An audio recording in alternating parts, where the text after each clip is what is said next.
afternoon, ladies and gentlemen. Good afternoon.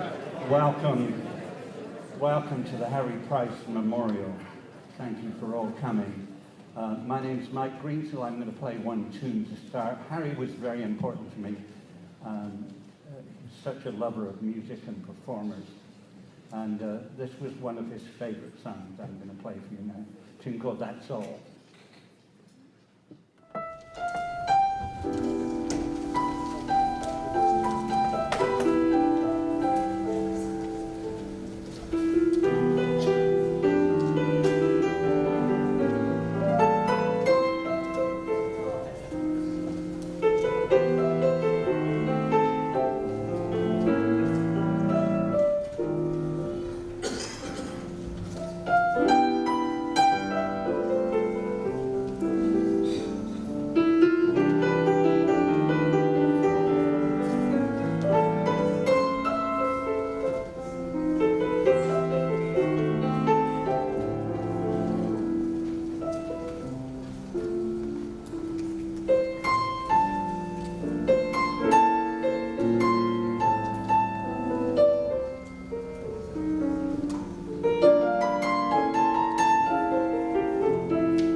Who was Harry's absolute favourite singer.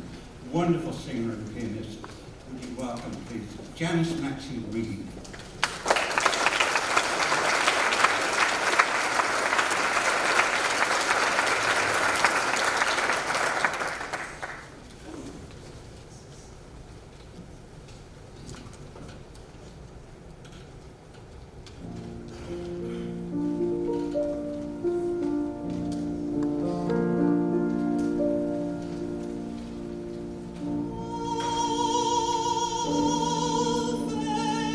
Oh,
Good afternoon.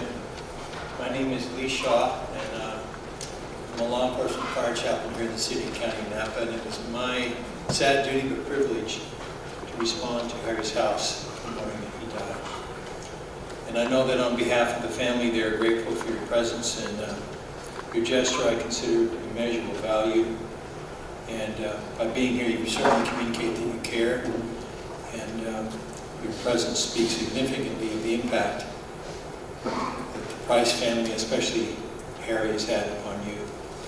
I've been asked to lead us in a word of prayer, so please join me at this time. Father, we thank you for your great love for each of us. We're so grateful for our beloved nation and this wonderful community in which we have the privilege to live.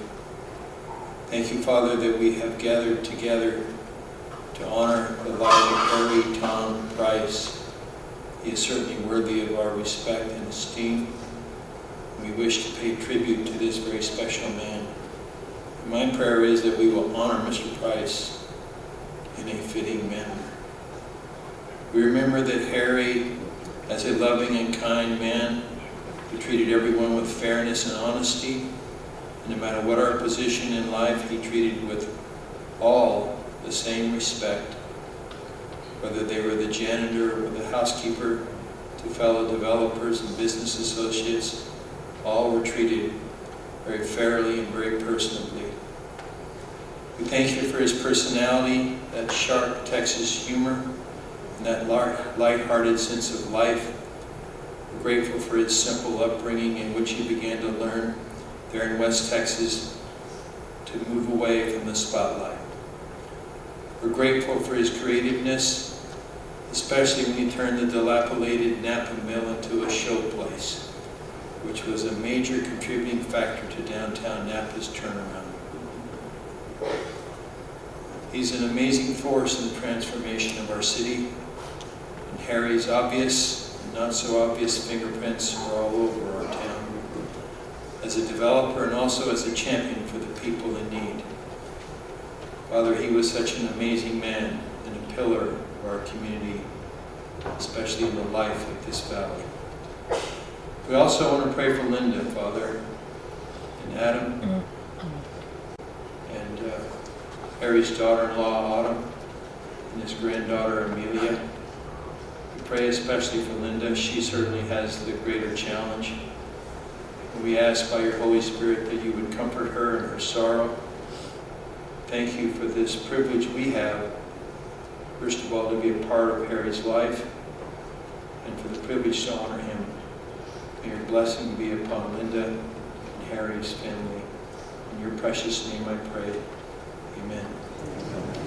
This time I have the distinct privilege to invite his son, Harry's son Adam, and his beautiful granddaughter Amelia to share a few words about their beloved father and grandfather. God bless you.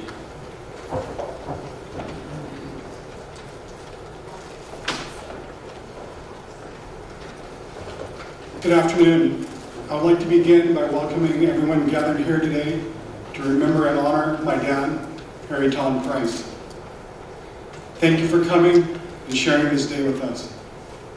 I would especially like to acknowledge my wife, Autumn, for her support and kindness during this time.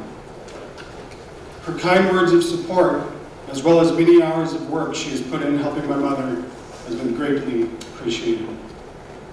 The amount of people gathered here today definitely shows the positive impact that my dad had on everyone that he came into contact with. As well as having a great thirst for early California history, my father was an admirer of Thomas Jefferson. During this time, I am drawn to this quote by him: "Determined never to be idle.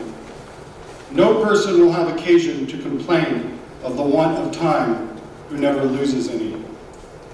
It is wonderful how much may be done if we are always doing." I believe this quote accurately described my dad. My dad had the vision to see what others didn't and would then act on it. His vision was creative and never ending. I can attest to this, as many car trips were sidetracked by my dad getting the local real estate magazines and then slowly driving us around to look at buildings, gathering ideas for current and future projects. One of the many keys to my father's success was his Texas charm and relatability. Whenever he stepped on a construction site, he had the uncanny ability to genuinely connect with everyone, from fellow peers to the most junior contractor, carpenter, and laborer. He made sure that everyone received the same attention and respect. My dad showed me throughout his life that success and arrogance were incompatible. I was shown that with great success can also come great compassion and honesty. I also came to learn that the best partnerships were those where everyone benefited. He tried to make every business venture a win-win. He also impressed in me the importance of never getting too emotionally high or too low. An even keel always won the day. It is a rare accomplishment to have truly changed the world and the people in it. I know that the world is a better place because of my dad. The positive impact that he had on countless lives that stretch across the country is immeasurable. His legacy will live on in all of us gathered here and in the projects he developed and renovated for generations to come. A few memories rise to the surface.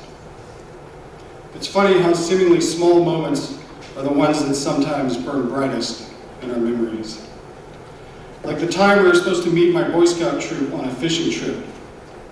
We never found them, and instead spent the day catching fish together, just my dad and I. Or getting wheelbarrow rides around our Sebastopol apple orchard. And of course, the time we went to a Giants game together. Leaving Candlestick Park, he spotted Mike Kruko in the players' parking lot. A well-tossed ball over the fence, and I had my first autograph. Thank you, Dad. My dad will be remembered as an honorable man, a man who was mature and noble, one who put right action before ego. He was a man who never let emotions cloud his intellect. He was a good husband and father. I love you, Dad. Thank you for letting me share in your life and for guiding me in mine. Thank you. I would now like to introduce my daughter, Amelia Price, to share a few of her thoughts and memories about her grandfather. My grandfather, Harry Tom Price, was a great man. He was dearly loved by his wife, his son, and everyone in the Napa Valley. Although he came from simple beginnings, my grandpa worked his way through college and had a very long, successful career. Hard work and determination characterized this strong, loving father, grandfather, husband, and father-in-law. He was born to Tom and Francine on November 7, 1941. He is from a small town, Wheeler, Texas. In Grandpa's baby book, she wrote that his first words were bye-bye. As a man as humble and loving as Grandpa will always be remembered by those of us who knew him and loved him. Although we will miss him, his smile, and his love, we take in the good feelings of our memories. I remember when I was a little girl coming up and visiting Grandpa and Grandmother. When we met in front of Amelia's gifts at the Napa River Inn, I would run up and he would give me the best hug, and he would say how big I was becoming. One thing that I will always cherish from him was a dollhouse that he designed and made for me. I was so happy when I saw it. The dollhouse will remind me of him because it shows how hardworking he was, put in every single detail you could possibly imagine. I will always cherish the many memories I have of him.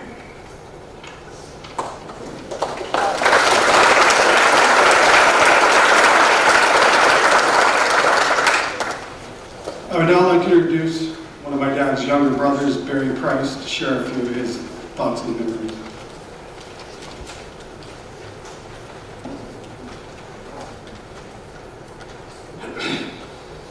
Herb was a good man. If that's all I said, sat down. Herb might say that finally taken some of his good advice. When I started as a freshman at the University of Texas, Herb was beginning his third year of law school there. One of my classes was a a speech class. When I started to write the first speech, Harry gave me some advice.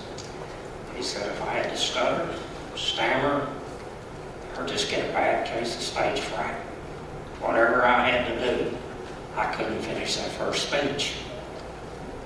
He said they grade on the improvement. I made an A in the course. Between Harry's advice, my natural ability, I had plenty of room for improvement. And Linda asked me to say a few words at this memorial service. I think she thought you'd be interested to know where Harry came from. Harry was the oldest family of 3 boys and 2 girls who grew up in the Panhandle of Texas. Panhandle of Texas is unique to the state of Texas as the Napa Valley is to the state of California. A lot of Texas is flat, but when Amarillo had an Air Force base, Amarillo's in the center of the Panhandle. Airmen had a saying, there wasn't any use in going AWOL because I could see you running for 3 days.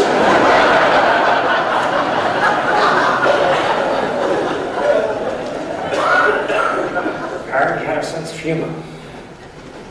He told Dad and I one time that if you put on a blindfold and use the map of California as a dartboard, that wherever he threw the dart, wherever it landed, he would have been more successful than where he was at the time. Through his sense of humor, he developed a confidence to persevere through difficulties. Whether the difficulty was working 7 years to get a permit for a parking lot or dealing with the effects of an earthquake. Maybe because we talk slow, Panhandle men have long embraced the use of a short, simple phrase to paint a picture of images and actions that go far beyond the meaning of the words. When Charles Goodnight, a pioneer, rancher, and cattle raiser, was asked to describe what it was like to ride a horse flat out in the dark of night, to stop a stampede of 2,500 longhorns, he simply said, it ain't for the faint of heart. In the same spirit where I come from, the highest and finest compliment a man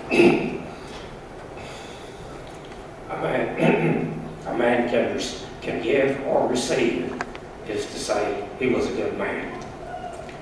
Harry was a good man. I'd like to introduce this time Bill Dodd, a business colleague and a state senator.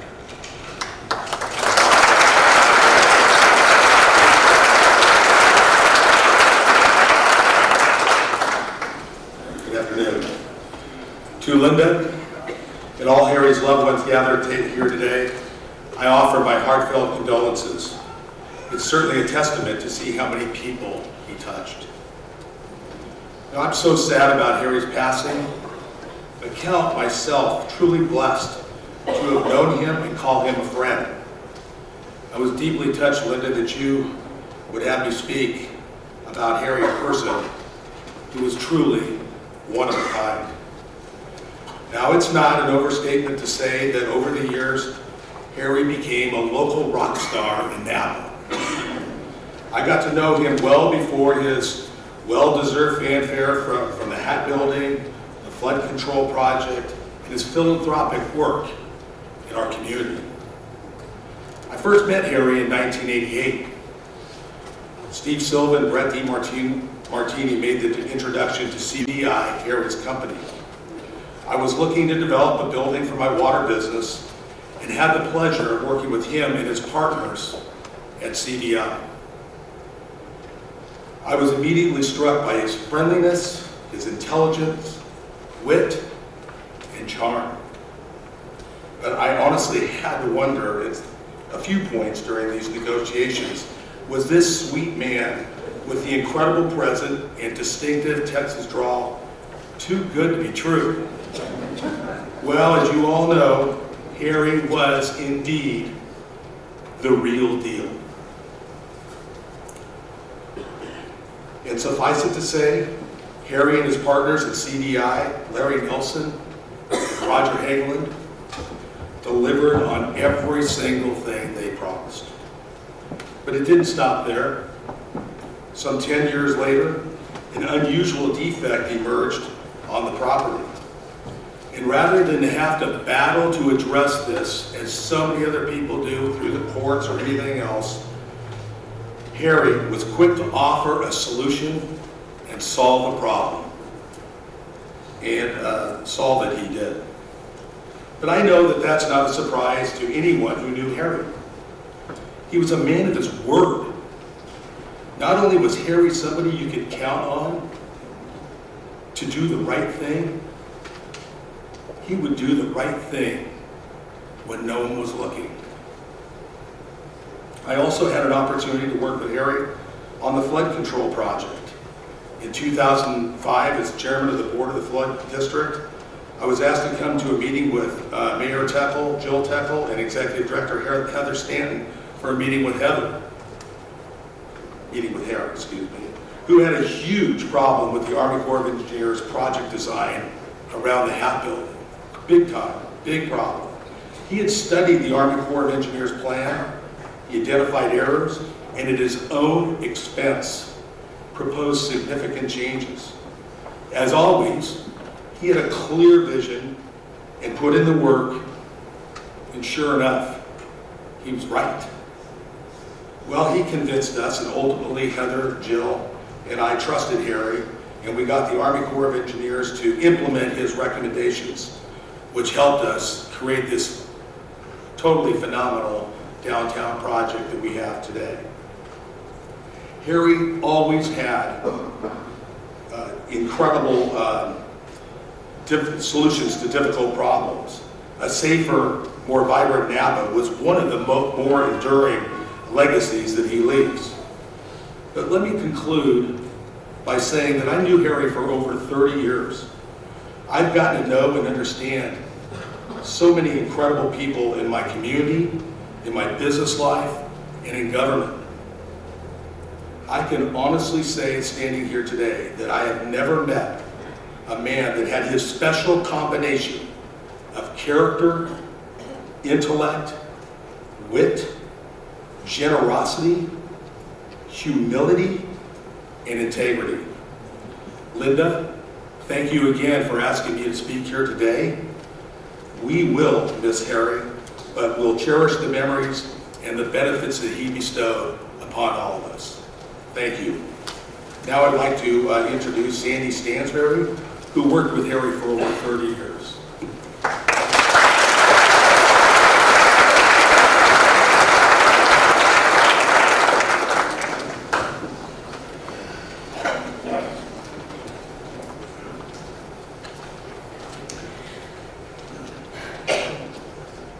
I'm sure we can all agree Harry was a special person. From his tall stature to his great humbleness, from his childlike humor to his eloquent conversations, from dunking his cornbread in his milk at Rutherford Grill, to taking the time to learn everyone's name, spouses' names, kids' names, he was special. I first met Harry in 1988. I'd already been working with Roger Hageland and Larry Nelson, the original CDI, for a few months when they told me they were bringing in another partner. So this great big Texan walks into our little tiny construction trailer, and I was immediately taken aback. I was thinking, I'm never going to be able to work for this guy. But when he revealed his heart and his genuine sweetness, we became fast friends.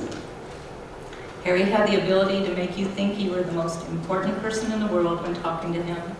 He gave you his full attention and truly cared about your thoughts, your ideas, or your problems. A few of my memorable moments about Harry were technology. Harry was reluctant to join the computer age. When we eventually transitioned to computers, when we were all doing email, he would give people my email address. I would print them out for him, and he wrote down his response, and I would send it back to him. when he finally decided he needed to take the plunge and get a computer, I thought, this is great, that's going to save me so much time. So I started emailing him questions with a long explanation of why I needed the information. Now, it might have taken him a couple of days, but he would eventually answer. I was so excited at getting his first email in my inbox, I immediately opened it, and there was one word. No. That was it. Did you ever get an email from Harry? A man of very few words when it came to that. Now, in his defense, Harry did not type. He would use one finger, and with his bifocals, he would hit a key, look up at the screen, make sure it was right, go to the next, look up at the screen. So there was a constant head bobbing going on. So for those of you who receive messages from him, I just want you to know how much effort it took for him to compose or respond to an email. He learned to scan. He scanned everything. Business cards, pictures, even his notes that were mostly scribbles, and whoever received them would then call me to decipher them. I think that's why he kept me around so long, because I was the only one who could read his writing. Although after 15 years, Tristan has become pretty good at it too. Eventually, he got an iPhone, a laptop, and an iPad, so he was well connected when he traveled. He had caller ID, but he never looked at it. He took every call, never screening them. Everyone was important to him. Silos. Harry loved silos. He first opened it when I said, I really enjoy pouring wine for the hotel guests to do some wine tasting. And then he said, yeah, and it'd be fun to have some live music too. And that's how Silos was born. When he learned Wesley Whitfield and Mike Greensill moved to St. Helena, he quickly teamed up with them for this cool new jazz club at the Napa Mill. Over the years, we've had all kinds of music, and I think it hurt his heart a bit to close it at the end of last year. However, even the week before he passed away, he was still working on a new concept to reopen Silos. Many, many times Harry would tell me that his dad would roll over in his grave if he knew he owned a bar, as his parents were teetotalers. So this gave him a bit of guilt, and I think to bypass that, he said, if we're making money off alcohol, we are going to donate a percentage of it to those who have a problem with alcohol. So that's what we did, donating to a nonprofit close to Harry's heart, Serenity Homes of Napa Valley. He always wanted to challenge other businesses to do the same. His generosity was unsurpassed. Countless times I witnessed his kind acts of giving to friends, employees, family. If he heard you were in need and he had the means to help, he did. Whether it was help with a mortgage payment, car repairs, medical help, he didn't hesitate. And I'm sure there were many more that I didn't know about. Harry never wanted accolades. A few years ago, when he was awarded Citizen of the Year by the Chamber of Commerce, he hoped no one would hear of it. It embarrassed him to be the center of attention. But we were all so proud of him, as it was well-deserved. We all were there. Many of you were there. His humility made us love him even more. So, until we meet again, he will be greatly missed by me and my family. The next speaker I'd like to introduce is my daughter, Sarah Crooks, who Harry has known since she was a kid, and is now the general manager of the Napa River Inn, and has worked with Harry for over 20 years.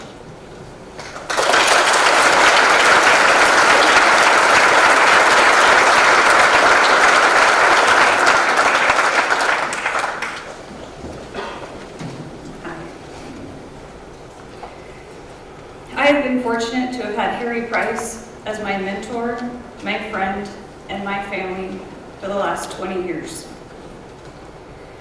Putting Harry into words is a difficult thing. Today you've heard phrases like from Bill, one of a kind, and a man unlike any other. These are all 100% true. How do you describe a man who is so special that he's virtually indescribable? Let's see a show of hands. How many of you, in one way, shape, or another, have been helped along the way by Harry Price?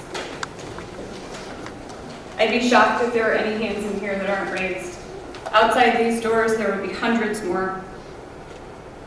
This is the best way that I know how to describe Harry. He was constantly looking to help people in any way that he could.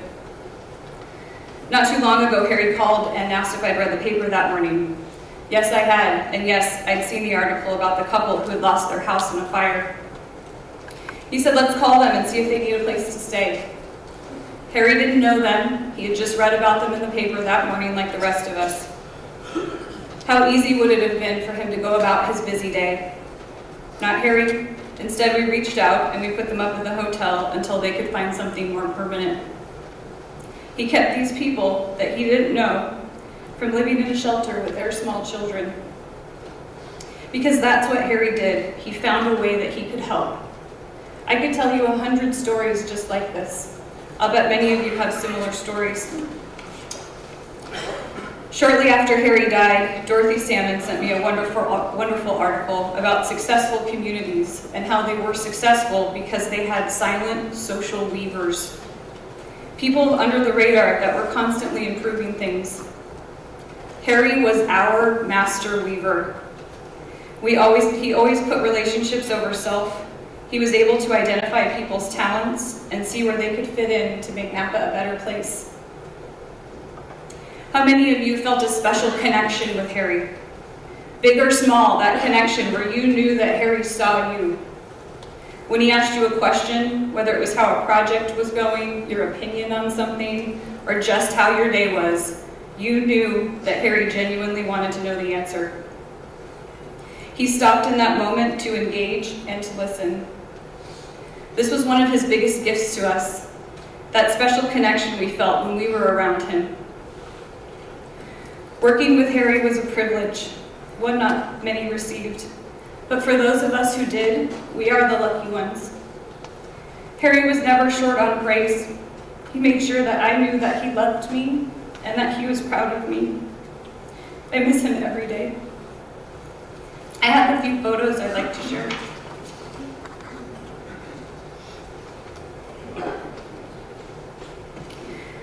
Everywhere I look at the mill, I see memories of Harry.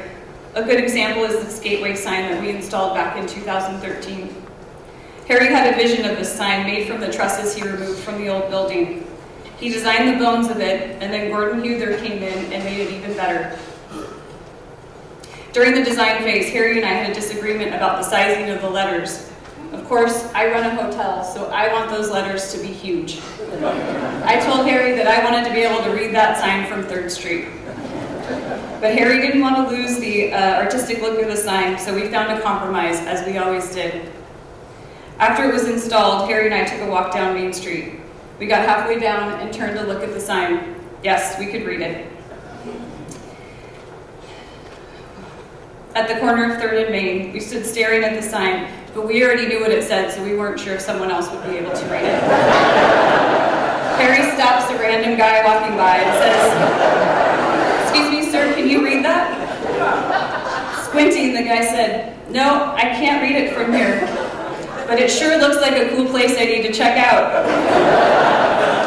Harry pumps his fist in the air and he says, "Success!" And in doing so, he knocked the glasses right off this guy's face. Of course, Harry is mortified, as you can imagine, apologizing profusely, and I think at one point he offered to buy the guy dinner. As we were walking back to the hotel, Harry leans over and says, "In hindsight, why would I have stopped a guy wearing glasses?"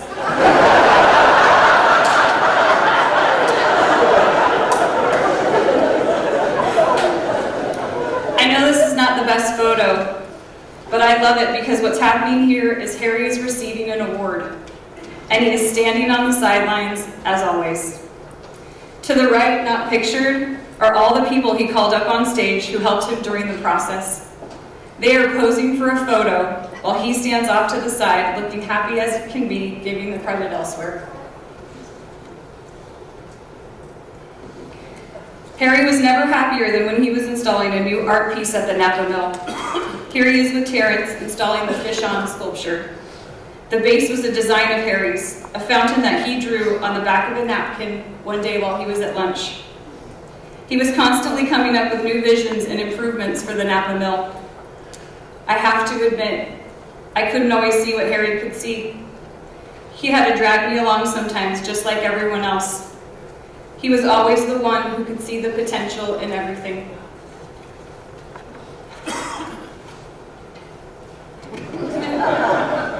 Harry loved to throw a party. This was 4th of July on the plaza. When I look at this photo, I will remember that you can never be too kind. You can never be too humble. You can never love or praise too much. You can never have too many great friends and supporters like Harry had. And you can never have too many festive bow ties. Our next speaker is Larry Nelson, Harry's friend and business partner at CDI for the last 30 years.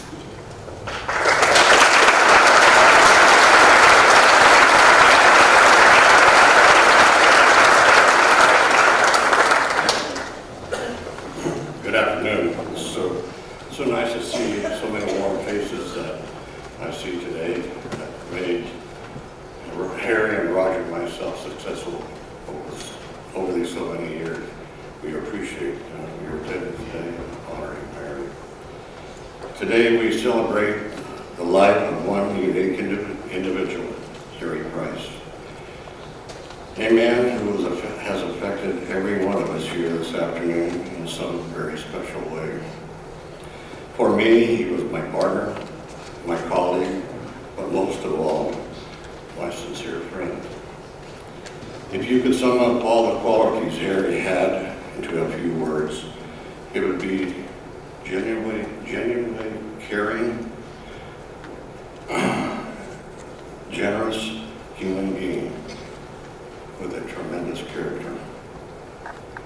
In the past few weeks, I've had the pleasure to visit with Harry's family, his beautiful family.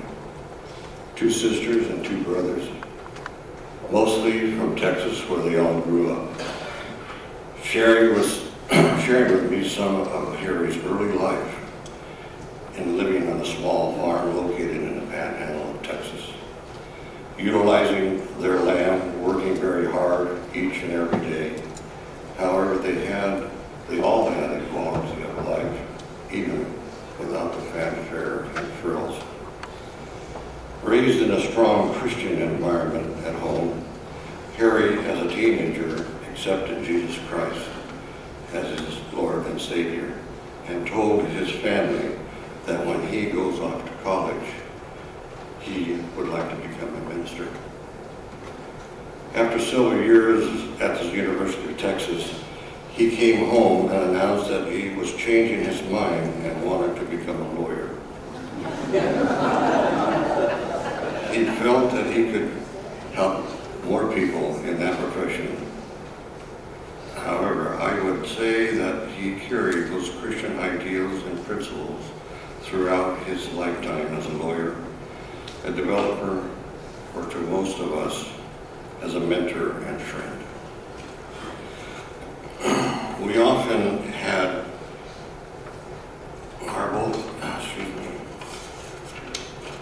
Before Harry became a developer, he was one of the best workout attorneys in the state of California, solving companies' financial problems and allowing them to continue their business operations. Harry shared with Roger and me some of the concepts he came up with to solve these problems, and they were very interesting and most unique. Several weeks ago, I had the privilege to spend most of a day with 2 of Harry's closest friends, Don Davis and Bart Kemagar. A very needed time of healing and dealing for all 3 of us. They also shared stories of critical business times when the wonderful banks went haywire. That Harry came in and changed the bank's strategy and minds, saving their companies from ruin. Harry did this not for remuneration, but because he saw someone in desperate need and wanted to help. Qualities you just don't find here very often.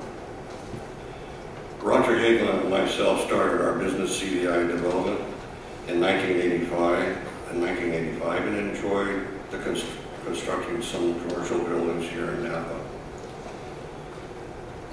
On some occasions, we would run into a gentleman named Harry Price at the Napa County Economic Development Fairs, who had a booth close by us. He would come over and check out what buildings we were showing and picking our brains about developing in general. Roger and I leased an office trailer, which we put next to our buildings under construction, so we could keep hands-on and in contact with our subs or talk to anyone looking for space. We often had our buildings fully leased before we finished the project.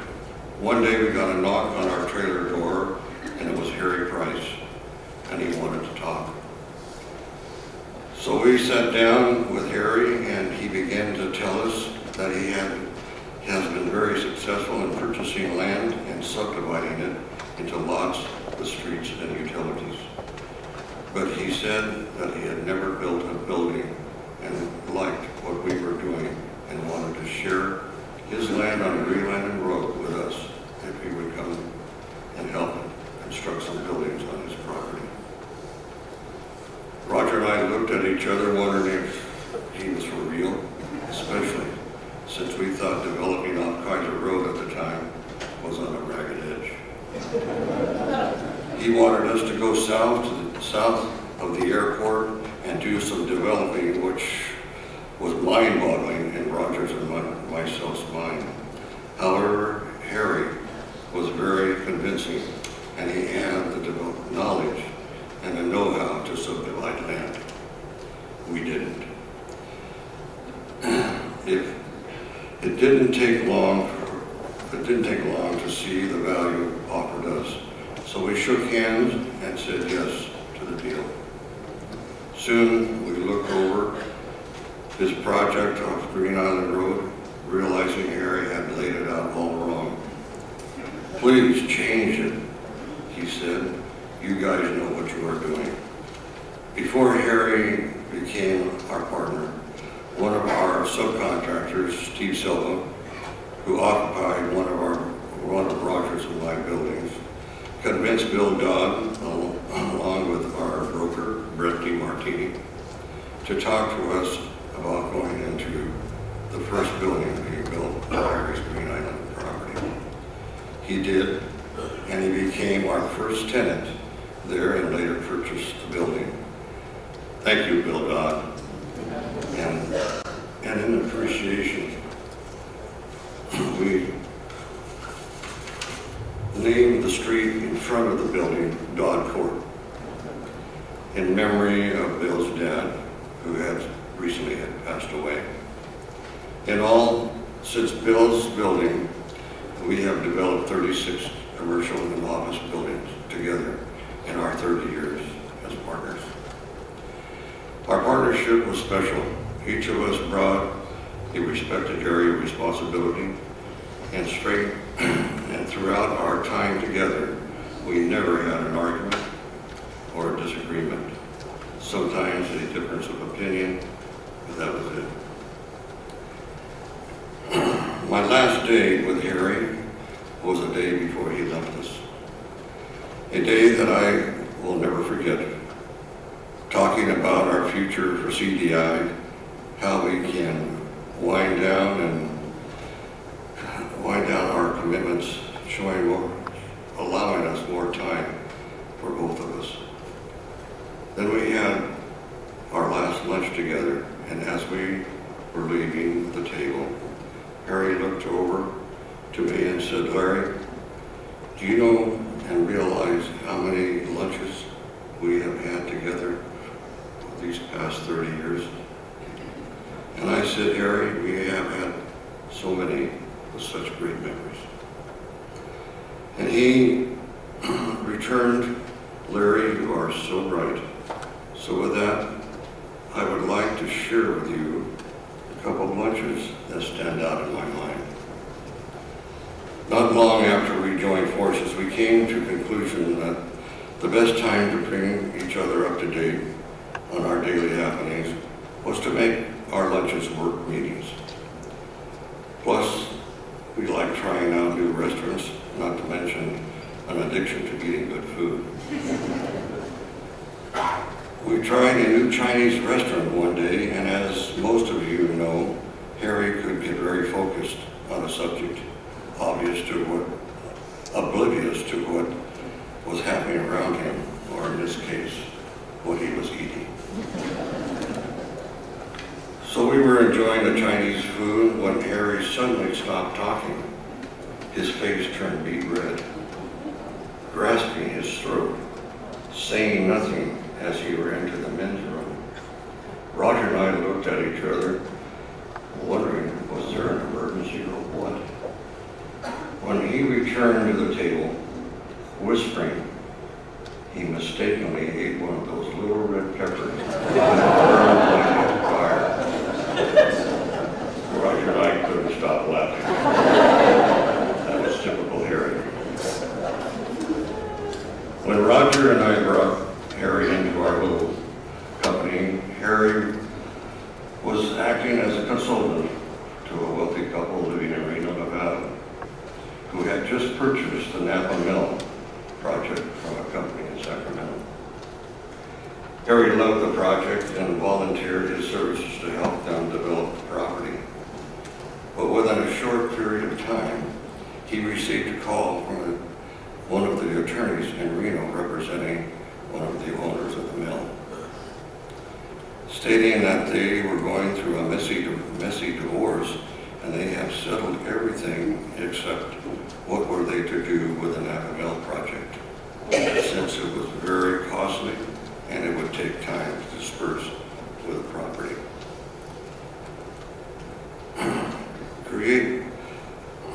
Creating a huge problem in order to complete the divorce.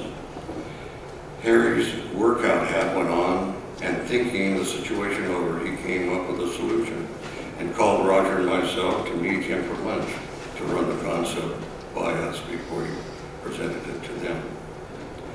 We thought it was brilliant, so he scheduled a meeting with the attorneys and their clients, presenting them with a solution. Harry told them it was easy. All they had to do is deed the property over to him.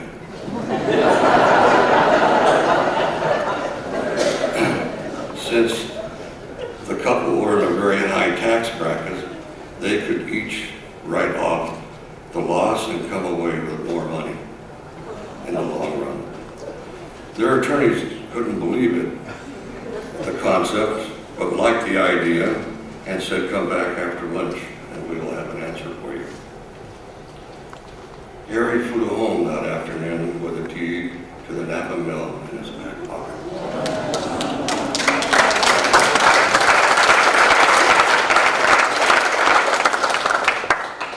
Now, for those of you who think Harry got such a deal, I could keep you here for the next hour telling you what he went through to develop the Napa mill. Only Harry, with his determination, perseverance, and patience, along with his wonderful partners, Sandy Callahan and Ray Wanton, could make that rough project into the jewel it is today. The Napa River Inn and the Napa Mill helped get the downtown Napa started on the road to recovery to what the town has become today. Roger and I were very fortunate to hire early on in our development business a young gal who claimed to be a construction bookkeeper and could work part-time. God knows that we needed someone to keep not only our books straight, but also the two of us. Sandy Austin Stansbury has been with us for over 30 years, a true blessing, and yes, still keeping it straight. We didn't know it at the time, but she too was a developer, bringing into this world 3 wonderful children, and it wasn't long before we knew that they too could be a tremendous asset to our companies. We've picked Tristan to become our asset manager, and Harry cornered Sarah to become the hotel manager. Both are outstanding in each capacity. Yes, Harry, so many wonderful memories, and they will last forever. Giving us laughter in times of need, solutions that need solving, and wisdom that you were so willing to share with all of us. Thank you, Harry, for knocking on that little trailer door that fateful day and changing my life in ways that I never thought possible. What a beautiful person, partner, and friend. God bless you, Harry, and all those that are here today. I'd like to introduce one of Harry's closest friends, friendships, and this person is somebody outside of work, surprisingly. Harry and Don had their own little 4-H club, hiking, history, humor, and hotels. I'd like to introduce to you Don Winter.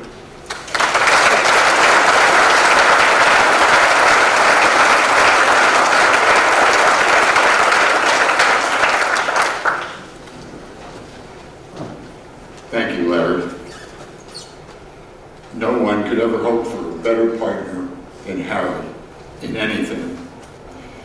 This is the saddest day imaginable, but humor was an essential and integral part of Harry's life. And this is a celebration, and I know he would want you to smile or even laugh out loud at some of the images I'm about to share. Yes, I'll always celebrate the 4-H Club. Harry and I shared for almost 20 years. Hiking, history, humor, and hotels.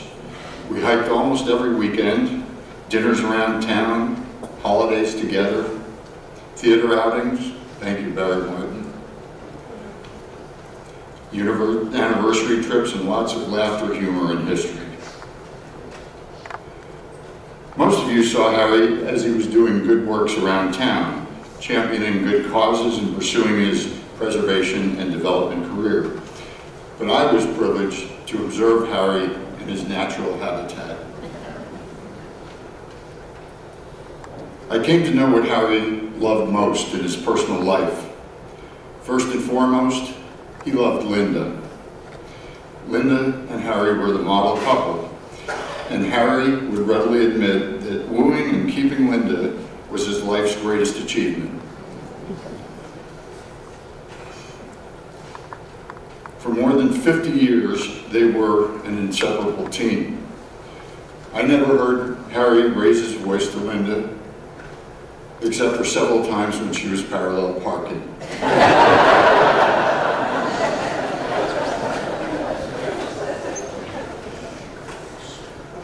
Here at Della Santina, Harry got down on his knees and asked Linda to renew his contract.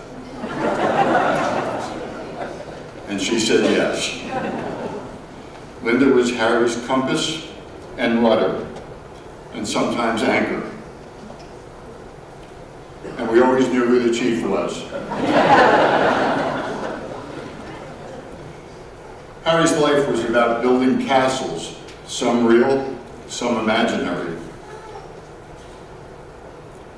He was a gentleman and a gentle man, in every sense of the word. Many of us believed Harry actually walked on water, but he occasionally relied on some props. I thought of Harry as a creator rather than a developer. Legend has it that this was Harry's very first development project in Napa, and he got better all the time.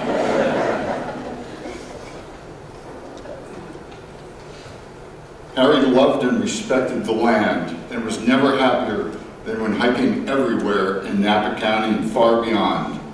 He was a no-frills kind of guy and was thrilled when he found a new broomstick to replace his old hiking broomstick. Whenever we came to a steep hill, my heart would sink because Harry took hills as a personal challenge. He would storm them, and hills were a metaphor for all aspects of Harry's life. As you view the next few images, focus on the look of joy and contentment on Harry's face. It's the same kind of look he always had when he rolled out his plans for his latest project, or when he was listening to great musicians like Janice Maxey Reid or Tori Ann, or spending an evening with Mike Greensill, or championing the arts in Napa County, or working with Rick Gudgel to complete yet another masterpiece.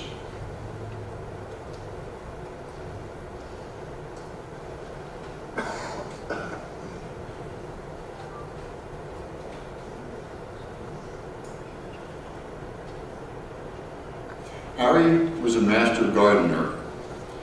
Well, actually, he was the assistant to a master gardener.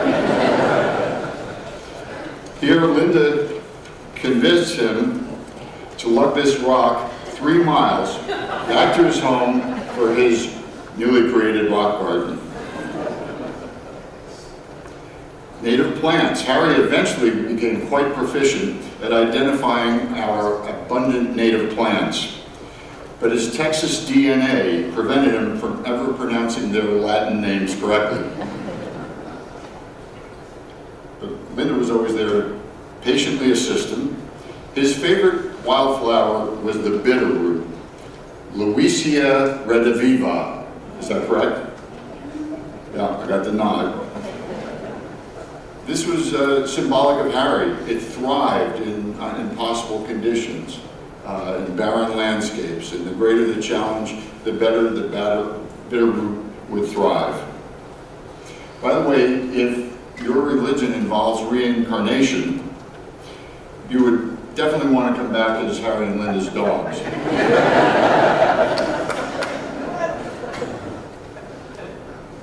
Harry was one of the most brilliant historians I ever met, and Harry spent years trying to save the historic Napa Soda Springs Resort, among many other iconic Napa treasures. Long ago, when Harry first learned I was also a history buff and researcher, he called me and said, "Come on downtown." CDI was developing a bank building, and he called me into the vault, and there ensconced was, right in the bank vault, was Harry's priceless history book collection. And as you know, Harry was the accidental hotelier, but he soon grew to love the hospitality business. We should never forget that back in the 1980s, it was Linda who said, "Harry, isn't there something you can do to save that wonderful old hat building?" And the rest is Napa history. A few years ago, I told Harry that I was inducting him into the Napa County Lodging Industry Hall of Fame on behalf of the Napa County Historical Society. Harry was horrified. And characteristically, he instantly replied, "No way, put Sarah Brooks in instead." And I had to assure him that her time was coming soon.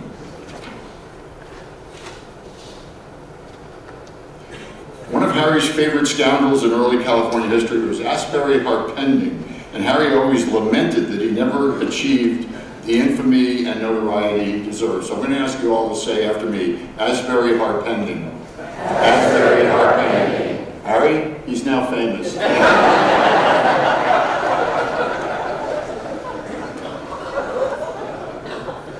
Harry was a devoted and loyal friend of the Napa River and did much to enhance it. And look who we have on the right, Ray. Thank you, Ray. Harry loved you.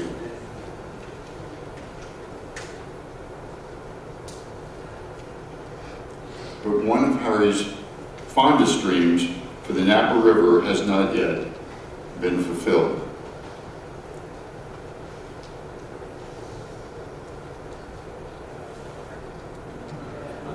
There it is. So Mayor Jill, Scott Sedgley, Liz Alessio, Doris Gentry, Mary LaRose, you need to get cranking on this.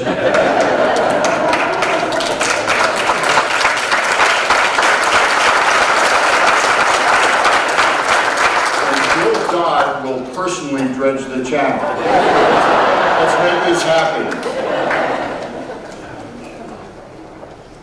Now, Harry didn't particularly like the demolition derby. But what are you going to do when John Salmon hands you 4 VIP tickets?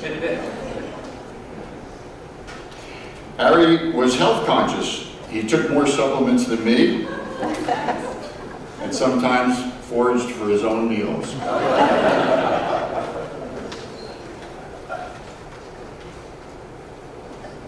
More than anything, Harry enjoyed celebrations.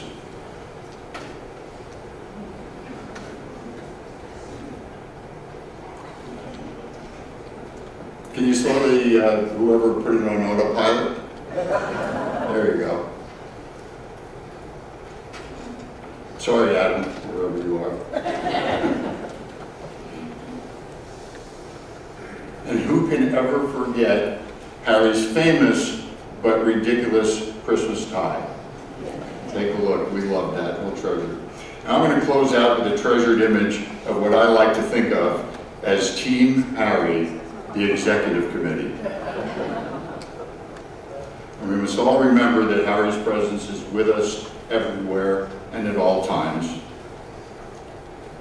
Thanksgiving was one of Harry's favorite celebrations, and we should all give thanks for the remainder of our days that Harry Price walked the earth and touched our lives.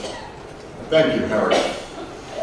Now it gives me great pleasure to introduce a man very near and dear to Harry. It's Johnny Apodaca, and you'll notice he's sitting all the way at the very end of the table. Harry was always wise enough to never let us sit together because mayhem would result.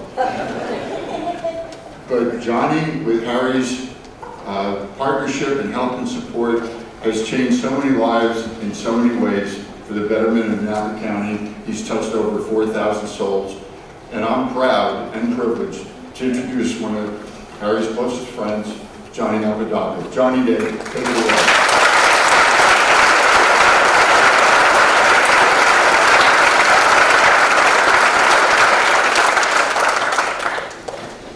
Thank you. Thank you, Linda.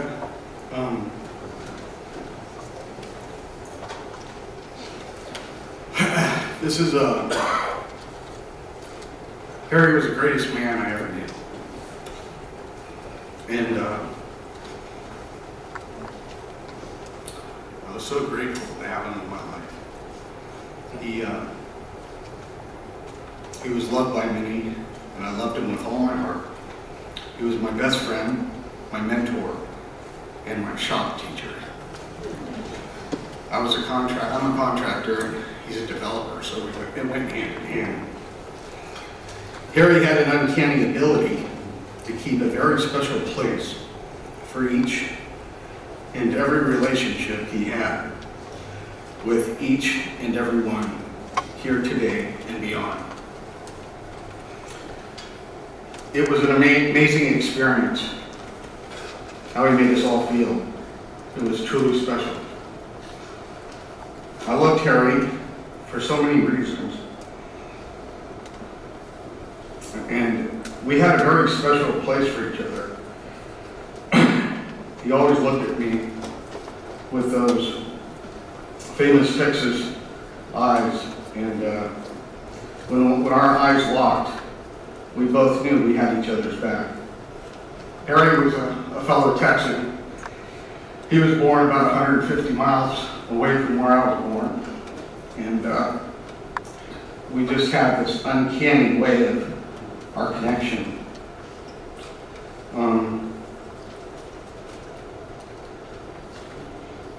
Our interests were the same. He loved so many people in our community, and we shared many tears on different occasions. Serenity Homes, a nonprofit here that I founded many years ago. He became president of our nonprofit and handpicked board members, John Salmon, Richard Hemming, and Gene Wickett. Harry had a very special place in his heart for Serenity Homes. He had so much admiration for the people in our program. He respected the people facing their challenges. It was very close to Harry. He never wanted people to suffer. Harry created a business plan for a nonprofit. And he taught me the word sustainability. And for a nonprofit of our kind, it was real imperative that we sustain ourselves. So by sustainability for us meant creating jobs for people in our nonprofit. And he allowed us to do many projects on many of his commercial and properties, both the Napa Mill, the hotel, retrofitting, earthquake work, CDI, and it put several people to work, which allowed them to pay rent, and it allowed them, the next guy or gal, to walk through our doors to save their lives from substance abuse and/or alcoholism.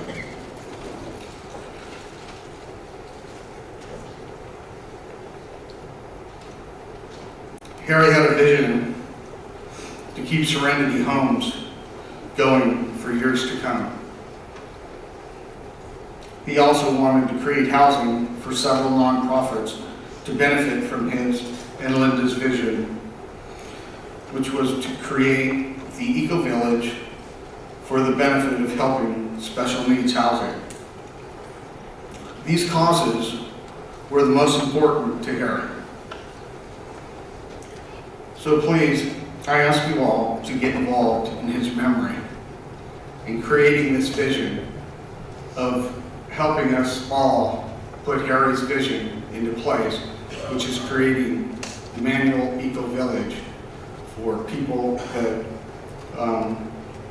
women and children who suffer from domestic violence and people that need special needs housing. This was very close to Harry's heart.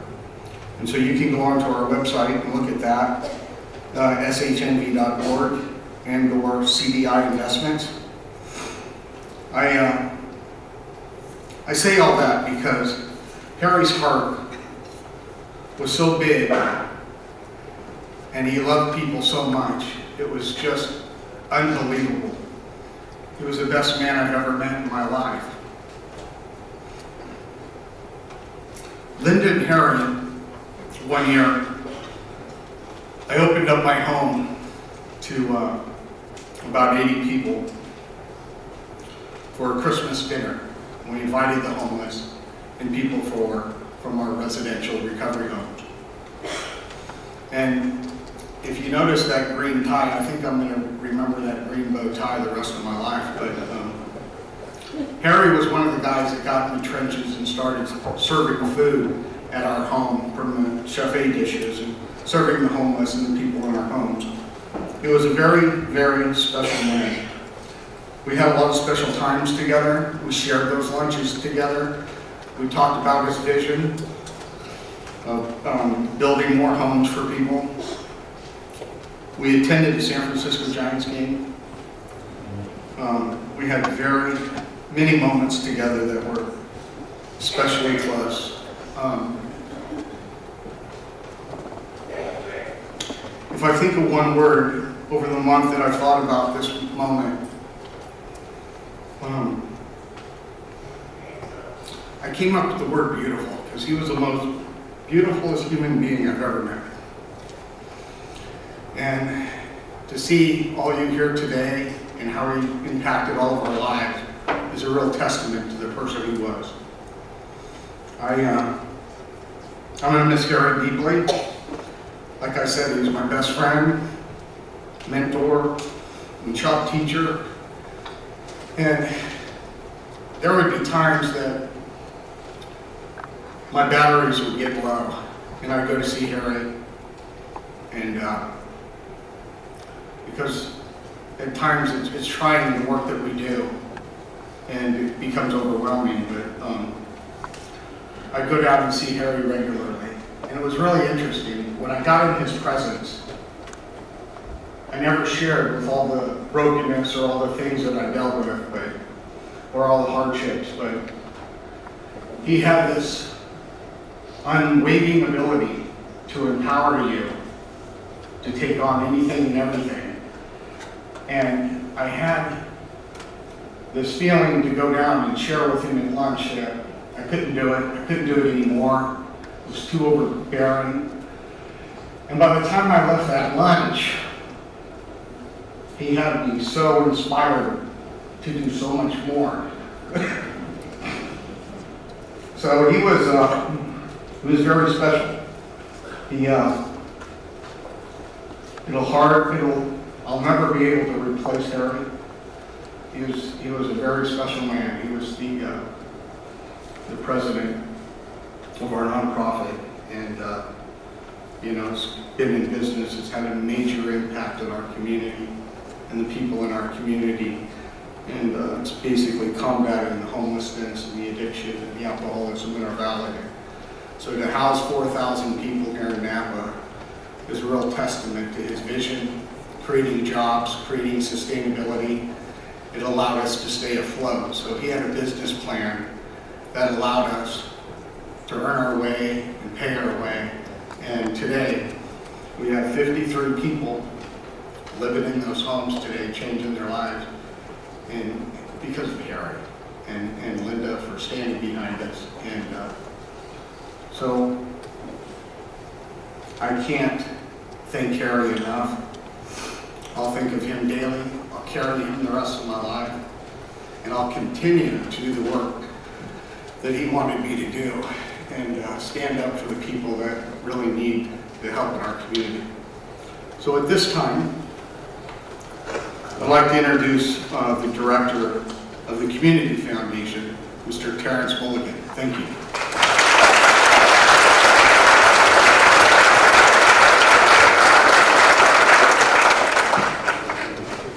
Good afternoon, everybody. Linda, Adam, family and friends, I'm honored to stand before you this afternoon to remember Harry, my dear friend and my mentor. Harry interviewed me for the job that brought me to Napa and was the first chair of my board in those early years of my working at Napa Valley Community Foundation. So we spent a lot of time together, he and I. At a time in my life when my own father was quite ill, and so in many respects, Harry was a bit like a second dad to me. Here's a few of the things that I remember about him. And believe me, I had hours of material. Harry was a close talker. With his lanky frame and those sparkling eyes behind the big glasses, he'd get right up next to your face when you were standing together having a conversation. Never in a way that felt threatening, but just to facilitate better communication. I suspect it had something to do with his eyesight. He wanted to get close so he could see and understand through those glasses of his. So when he retired as my board chair, I got him a framed series of photos that are famous of President Lyndon Baines Johnson. In these photos, you can see the president leaning ever closer to some unfortunate senator from the state of Rhode Island. And obviously, LBJ is trying to persuade or cajole, and the senator's about 5'6", and Johnson's 6'4". Eventually, by the last picture in the series, the senator has been boxed into a corner. The series of photos is called the Johnson Treatment. Despite a striking resemblance to his fellow Texan, President Johnson, with Harry, I never felt pushed into doing anything. My experience of Harry was he didn't push, he pulled. His brilliance, kindness, generosity, humility, creativity, and selflessness operated like an invisible magnet. He recruited friends and allies the old-fashioned way, by being a person of tremendous integrity and heart. And when it came to getting things done in this community, Harry's many good deeds and the deft touch that was so often required to make those good deeds possible might best be summed up like this: diplomacy is the art of letting the other fellow have it your way. That way for Harry was always about the common good and what was best for Napa. I mean, if it could be said that you were scheming on behalf of other people, that's often what I felt like we were doing. Harry had a knack for gentle persuasion and for imbuing even everyday projects with the promise of something special. Working with him at the Community Foundation to address a host of local challenges, I often felt myself to be part of some joyful conspiracy, as if we should keep things under wraps until we were ready to disclose them to others, like we had the best idea in the room and should introduce it slowly so as not to startle any innocent bystanders. Most of the time when those ideas came from Harry, we did have the best ones in the room. And in fact, much of what the Community Foundation has become today ties back directly to the culture of risk-taking and entrepreneurial thinking that Harry gave to us 15 years ago. 2 short stories prove that point. You remember the flood on New Year's Eve, 2005, 2006? My phone starts ringing that Sunday, about 5:30 or 6 in the morning. Eventually, I pick it up. It's Harry. "Terrence," he says, "it's time to activate the Community Foundation." So, what does he mean by that? So within a few hours, we had the mayor, I think it was Mayor Teckel, we had the head of the Red Cross, we had a host of other civic actors, and within days, we'd raised some money to help those who were affected, all because Harry had seen something that I hadn't seen. Another time, we were being considered for a grant from the James Irvine Foundation, which is a very large statewide philanthropy. At that time, they probably had $3 or $4 billion, and we had substantially less than that. And so part of that is they come to Napa to kick our tires, and it's called a site visit in my parlance. And usually those are very careful, measured sorts of conversations. So they're in our boardroom, there's 3 or 4 of them, there's our board, there's Harry, who's our chair, myself. And at some point during that meeting, Harry looks down and quite earnestly says to the people from the Irvine Foundation, "If you weren't working at the James Irvine Foundation, you want to be working right here at the Napa Valley Community Foundation." Which I thought was just, like, how could they resist? So needless to say, we got that grant, and the rest, as they say, is history. Harry's voicemails were like minor works of art. They were short and sweet. Perhaps it was the lawyer in him who didn't want to leave much that could be discovered. "Terrence, this is Harry. I wonder if you might give me a call back." That was it. And when I got one of his messages, I always called him back. There was never any might about it, because it was like an invitation to some special adventure. I always knew that he'd have something unexpected to contribute. Very often what he had to contribute was a new approach to a complex problem. He was, as others have observed already, a developer, after all. And the job of a great developer is to look at the things that we all see and maybe even take for granted and imagine them to be different or imagine them to be better. Like the abandoned relic that became the Napa Mill, like the struggling foundation that learned to step up and be of service. And it says something about this era when everyone's numbers are in our cell phones that the only one I can conjure from memory after 15 years is his office landline, 224-7135.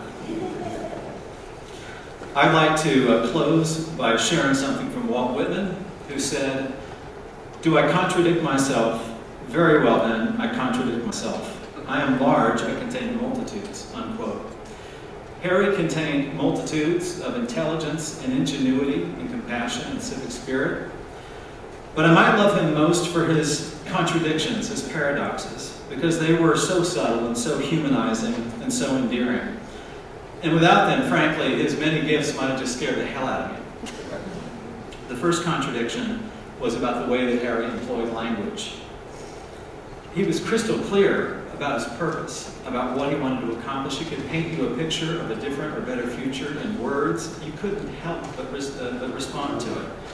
And yet, for the first 2 years that he was my board chair, he mistakenly called me Clarence 9 times out of 10. And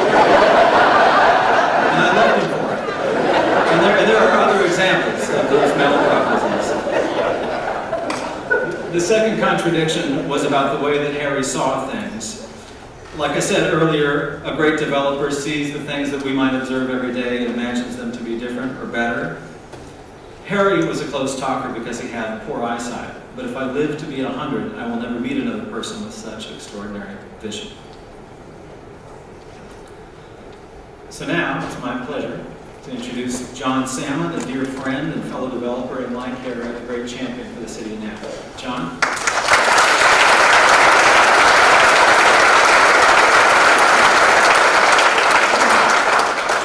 Start, but thank you, Clarence.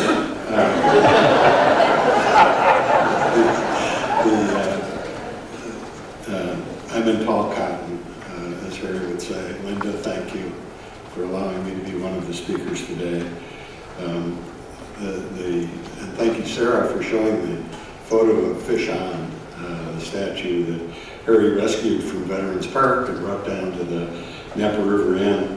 He and I were standing by that statue one day, and they were building the new podium for it. And I said, you know, Harry, Fish On doesn't seem like the right title for that statue. It seems to me, for the years we've known each other, that you could rename it the Mighty Salmon of the Napa River. and dedicate it to John Salmon. Harry, with his pure Texas wit, thought only for a second. He looked up at the fish and looked back at me, and he said, you know, John, I'd really like to do that, but, and then he pointed to the fish and he said, but the mouth's not big enough.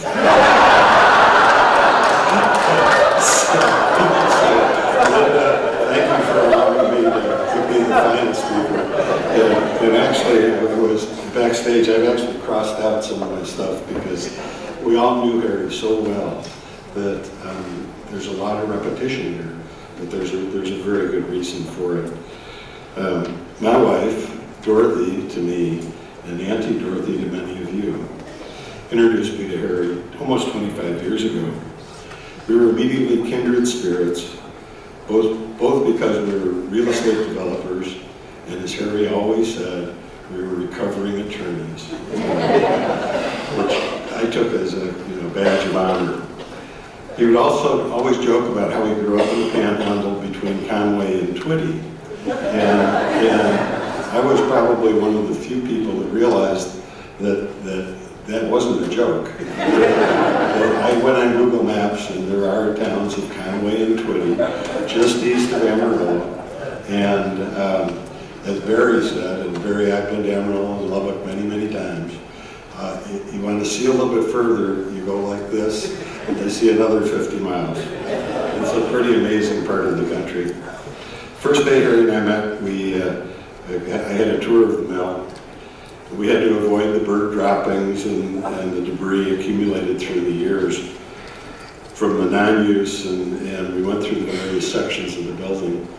When we got to the last section to see, which now is Angel and has been since the building was finished, I couldn't imagine that there could be success in a space that small. Harry's vision far exceeded the imagination of most of us, and I've met hundreds of commercial real estate developers. Each one has been different, but Harry's difference was found in his passion, persistence, integrity, and giant heart. He was, without question, the best that I've ever known. Most stories about Harry begin with the words, Harry helped me. And in the past couple months, what I have heard is, what can I do to carry on and do something back for Harry? His intellect and energy are exhibited in flood control in this building, in the Opera House, bringing him back to life, and keeping the vacant Copia building from becoming a Merrill Lynch office building. Harry put, as you heard from Clarence, Harry put the Community Foundation of the Napa Valley on a path to move from a small nonprofit to a highly successful organization that serves our entire community. He's quietly saved hundreds of lives and as a driving force behind Serenity Homes. And as Johnny told you, we provide transitional housing for recovering alcoholics and drug addicts who are looking just for a clean and sober living. So we have 7 homes with 6 people in each of those homes, and take care of as many people as the shelter does, with no government funding. So if you want to do something, there's a place you can do something in Harry's name. Harry was a dreamer who had the intelligence, savvy, unrelenting stamina, and courage to make his dreams and our community aspirations come true. He loved tackling the impossible and making eventual success look easier than it really was. Over the past 2 years, Harry was single-handedly working on a private nonprofit project designed to bring 15 single-family homes into being up at Trower and Jefferson that he would plan to lease few of them to News, a few to Cope, a few to Aldea, and a few to Serenity Homes, for the transition that people make from an emergency or a crisis, but not yet able financially to move into to market rate housing. He was going to do this with no government funding, and Linda asked me to carry on that project, which in Harry's name,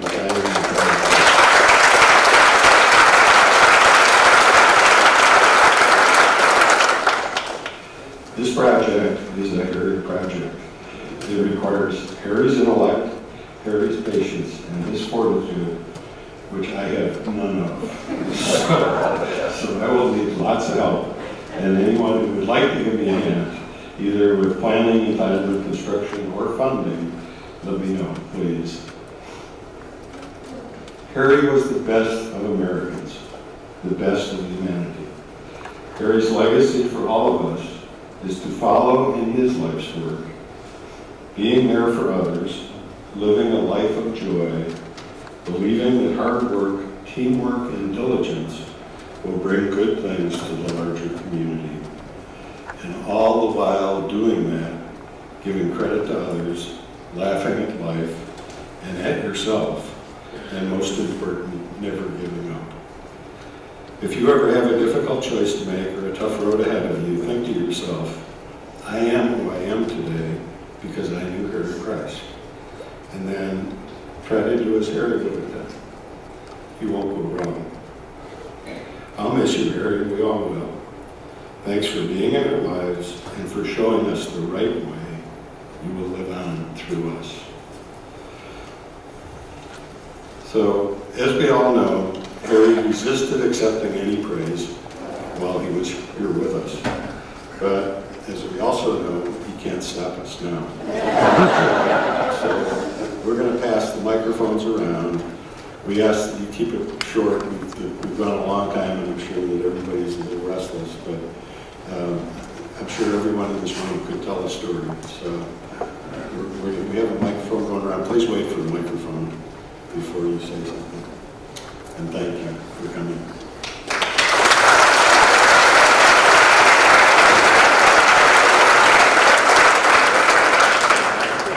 Can we turn the microphone on in the balcony, please?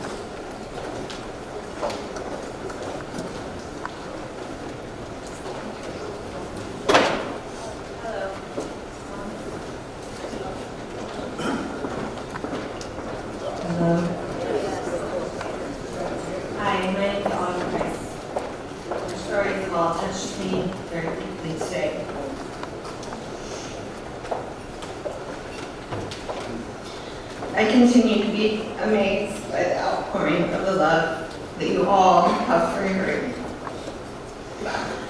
We all grieve in different ways, at different times. It flows like the waves of the ocean in times of solitude when we are gathered with others. In the words of a song, we all have this in common. I also believe Harry occupies a place in all of our hearts. Another thing we all have in common. I know this because we are all here today. I am in awe of the magnitude of gifts Harry has given to each of us. His soft words of encouragement and his knowing we can all accomplish if we just persevere. I feel like I called Harry Grandpa because of my daughter. So, Grandpa, I will always remember your hands, your blue sparkly eyes, and your voice. The way you would tell your stories. The way you always made sure we were following along. The way you would say, okay, before proceeding. Most of all, I will remember how much you loved Amelia.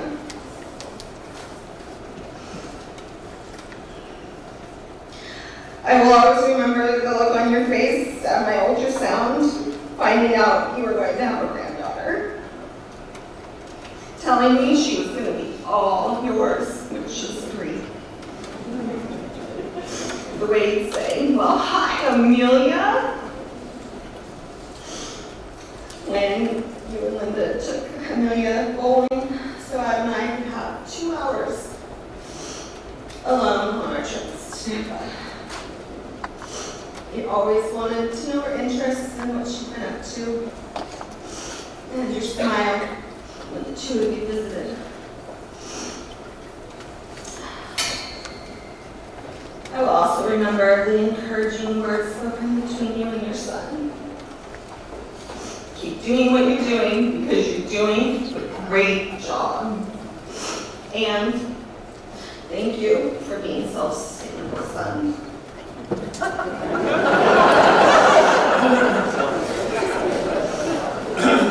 Thank you, Harry, for Adam. You've raised an amazing son and an amazing husband. Lastly, your loyalty and love for Linda. For over 50 years, the two of you have done so many amazing things on every level. We love you and we thank you for being a shining light in all of our lives. Thank you.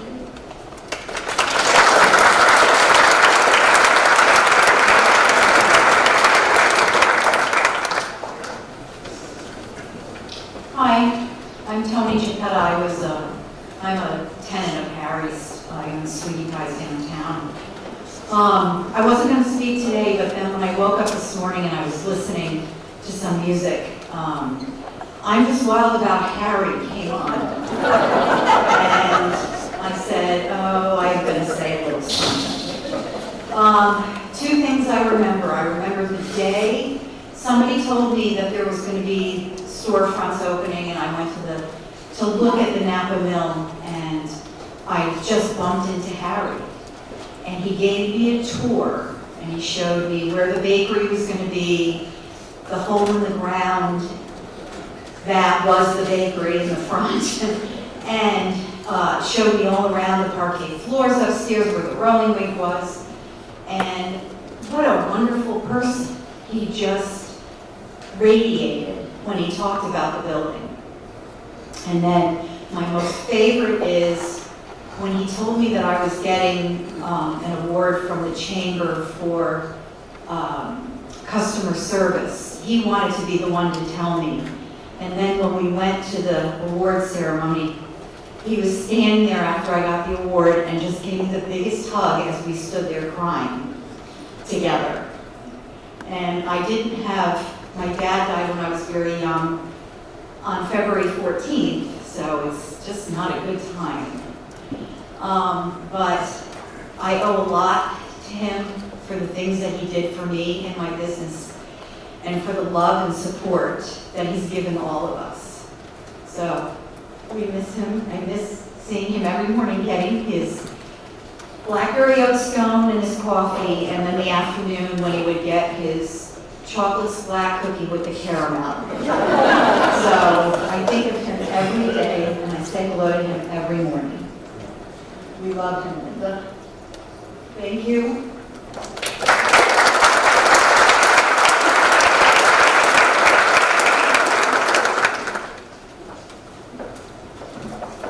Hello, I'm Steve Ketty. I'm an architect here in town, and over 3 decades ago, Harry Price walked into my office with this fellow right here, and for the last 35 years I've been working on all kinds of projects with Harry over the years. I had no idea what kind of ride I was going on in 1984, obviously. I was a recipient of many of Harry's little doodles and sketches and ideas, and we'd hash things over and over, and every time I could give him something, he'd say, oh, there's another way to do that. So then, it was a constant redesign process, but that's how Harry thought. He was constantly reimagining something. Once you could actually show him what it would look like, he could see another thing that could happen. And that's just how it was. One of the stories, just a real quick one, was when we were working on the Napa Mill, one of many of our projects, we got to a point where there was a frustration with the building department getting permits, as I'm sure some of you have experienced. And so we had all the structural engineering figured out, but we couldn't get past the guy who was doing the structural plan checking. Harry says, why can't we just start hanging all the structure in place? We have a building, and then we'll just pour the foundation after at the end when they said, yeah, we're ready to go. And I said, I went to the structural engineer, and we thought about it, we worked it out, and said, I think we could do that. We hung all the structural steel in place, everything was there, so when we got signed off, all we did was pour concrete, we were done.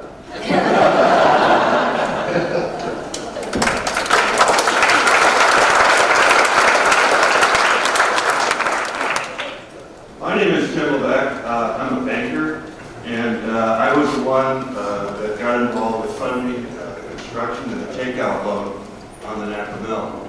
And as the architect mentioned, there were a lot of hiccups in the project. In fact, as a banker, we used to call it a bumblebee. And a bumblebee is something that his body is so big and his wings are so small, you haven't the faintest idea how it can fly. And so that, after I met with Harry, I'm from Napa. I don't live in Napa, but I was from Napa, so I remember what the mill looked like as a kid. It was a dump. And so I get this phone call that this fellow has got this property. He wants to build it out into a hotel. And he's a lawyer, he's a contractor, and he's a workout specialist. I mean, that's three combinations we've never lent money to. But anyhow, I was very, very taken back. And the first answer I wanted to give Harry was no, and I could just walk away. But Harry wasn't that type of person. I went back to my office and I wrote out a long memo of all these things that he was going to have to get to me. And he got the memo, and I think it was either Sarah or Sandy must have read it to him. And he got back to me that afternoon and said, Tim, I'll have it all ready for you next Monday. Let's have lunch. I thought I gave him something he couldn't do. Well, anyhow, we had lunch, and needless to say, we made the construction loan and the takeout. Again, it didn't go quite as well as we wanted because while they got it built, he had all these problems that the people have brought up today. And we'd meet once a month, and he'd tell me about all these problems. And, oh my God, here we go. Anyhow, it got built, but it didn't cash flow right away. And so I'll be real quick. And so anyhow, I went and met with Harry, and we had to figure out how we were going to do it. They're going to have to restructure the loan, that there'd be no payments in the first 6 months of the year because hotels are vacant during the winter, and then we'd have it ramp up during the summer. But I thought, I'm going to have to convince my board. And Harry said, well, why don't you have a board meeting here? And we'll put together a presentation together, and we'll convince your board. So we came to the Napa mill for a board meeting. We went out on the train up there, and they all drank more than they did, came back. The next morning, they were all feeling kind of tired. So we put on the presentation in the large facility, the auditorium. And afterwards, Harry left. I said, everybody, the chairman said, let's take a vote. Everybody voted, let's do it. So that was it.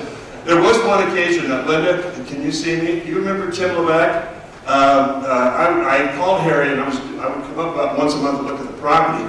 And so I called, hey, can we get together next Thursday? I would call Thursday night. And he said, sure, come on up. So we met in front of the Napa mill, and he's kind of dressed up. And I hadn't met Linda, and she was in the car. And he said, I want to meet my wife. And I said, oh, your wife's here? And he says, yeah, it's our anniversary, and we're on our way to Monterey. I said, oh, no, I don't think I want to meet her. But I do remember, after everything was smoothed out, and it turned out really well, in 2003, the hotel in Harry got an award, a national award, and I can't remember what it was, and so I asked him afterwards, I said, well, you're going to build another hotel? And he said, remember when you met Linda? I don't think she wants me to build another hotel. So, and lastly, back in 2017, when you were having the awful fire here in Napa, I called Harry and I said, how you doing? And he said, well, you know, I live out in Silverado and I'm fine, but a lot of my employees are losing their houses, a lot of people. So we're going to house them here at the hotel. And I said, that sounds like Harry. So anyhow, Linda, thank you for letting me have the time. We miss Harry.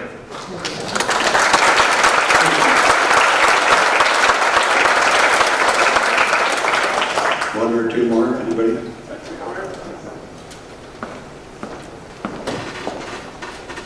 We could keep it short, that'd be great. Well, just like quite a few people, I wasn't going to say anything today, but I decided to go ahead and open up and say something. I always describe Harry as, there's not a word in a dictionary or a thesaurus that can describe Harry Price. Just the most amazing, down-to-earth, loving man. lots and lots of memories of him. And I know he said he was short, so I won't get into him. But just like everybody said up on stage, everybody has said pretty much the same thing, just in different words. So I just wanted to say, I love you, Linda. Thank you for everything you've done, and for her too.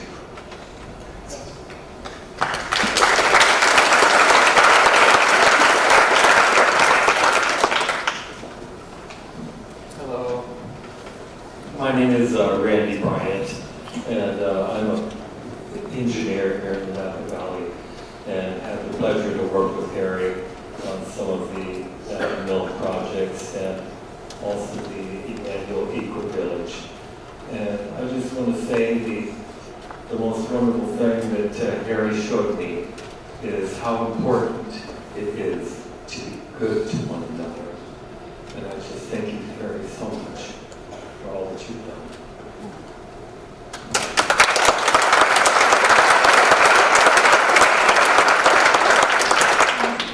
Hi, my name is Amy Martins, and I didn't plan on speaking today, but one thing I just wanted to mention that I don't feel like got really emphasized is that somebody mentioned he was a nature lover, that he loved native plants, and I have been on many hikes with the Prices looking at native plants, but he was an environmentalist. They mentioned the apple orchard. It was an organic apple orchard back when organics weren't trendy. He was a supporter of Measure C, to protect the hillsides from deforestation, even though that's kind of a controversial issue, even putting a sign in front of silos. And I think his environmentalism is just really unique, given the fact that he's a developer. You don't always put a developer with environmentalism, but he managed to be both. And I think that that's very noteworthy.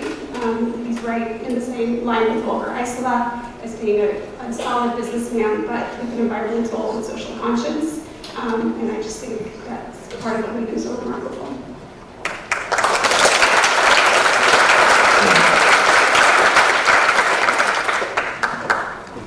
I just want to say thank you for sharing all your memories of Harry. I was fortunate enough to work at Silos for a few years, and my name's Holland, and I see him come down regularly just to listen to Mike Greensill for a song or two, and I always think of him with those smiling eyes. I was, as the owner and kind of the chief, I always gave Harry his space. One of the last times I had a really nice conversation with him, he asked me about how substitute teaching was going, and I was always really supportive, and like many people said, the theme, he made you feel connected, and he had a gift, and he asked me about the substitute teaching, and he said one of his first jobs coming out from Texas was he got some substitute teaching job in the Bay Area somewhere. And on the very first day, these kids were running all over him. And by lunchtime, they were on both sides of the room, two different groups, spitballing back and forth. It was just chaos. And right then, the principal walks in and says, "Mr. Price, I'd like to talk to you in the hallway." So Harry's thinking he's going to get canned. And he walks out there, and the principal says, "Mr. Price, you're doing an excellent job. Will you stay for the rest of the year?" So he wished me luck, and I'm still doing it, and I just want to say how thankful of all the times we could have been born, all the times we could have lived. We lived on planet Earth together with somebody as wonderful as Harry Price. So peace and love.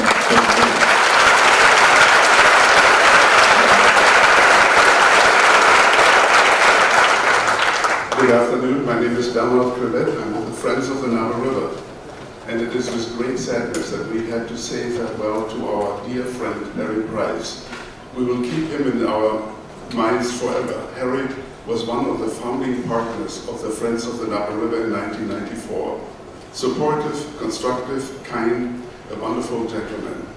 When I walk or bike around the head mill on the cantilevered river trail, I remember Harry proving that this was technically and visually the best, the only acceptable design of the connection from Veterans Park to Riverside Drive, creating a real gem in the middle of Napa. Lately, we had discussed a similar approach for the river trail connecting Oxbow Commons to Veterans Park underneath the First Street Bridge, still to come. We miss you dearly. Thank you, Harry.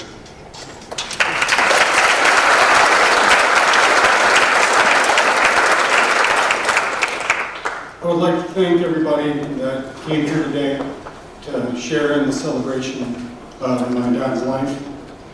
It was wonderful to hear all the stories and personal memories. I appreciate the outpouring of support from everyone here today. And I know that my dad will live on in our actions, in our hearts, and in our memories. Thank you all.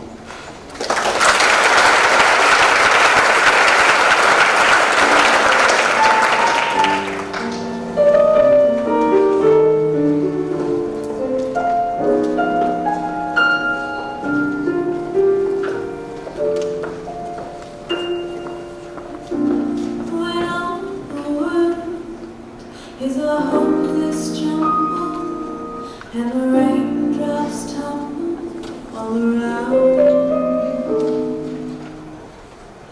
Heaven opens a magic lane. When all the clouds darken up the sky, there's a rainbow highway to be found.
Really do come true.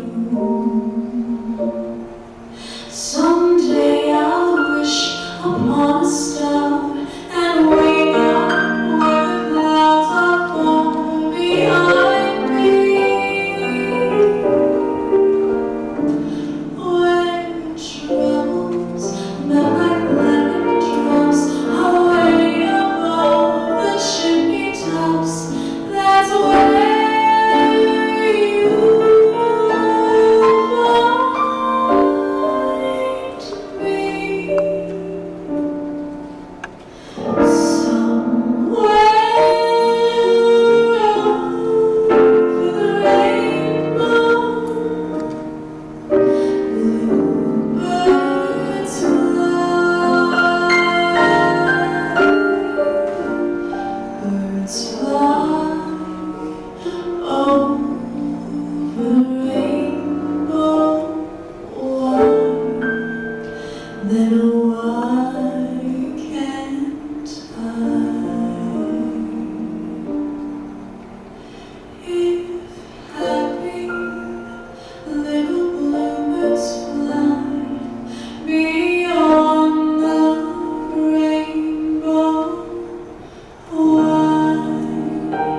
oh